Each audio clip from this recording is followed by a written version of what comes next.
မြေပြင်စေး3မို့3နေလေးပေါ့နော်ကျွန်တော်ဒီနေရာမှာ3တဲ့ခါမှာဆိုဒါဆိုကျွန်တော်1000 gram ပါတယ်နော်1000 gram ပါဆိုလို့ရှိရင်တကယ်လို့မိမိကိုယ်တိုင်သုံးမယ်ဆိုရင်ရေလီတာ20ကိုဖြော်မယ်ဆိုရင်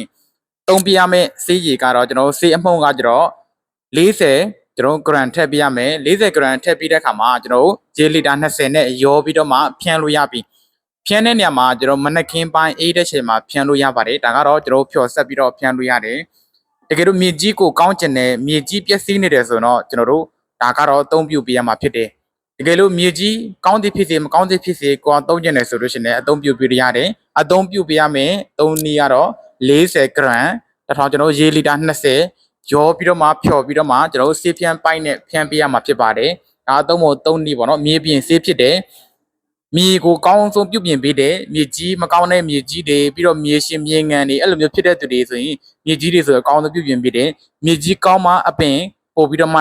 ခိုင်မယ်ရေရှည်တန်ခံနိုင်တယ်လေတိုက်တန်ကိုခံနိုင်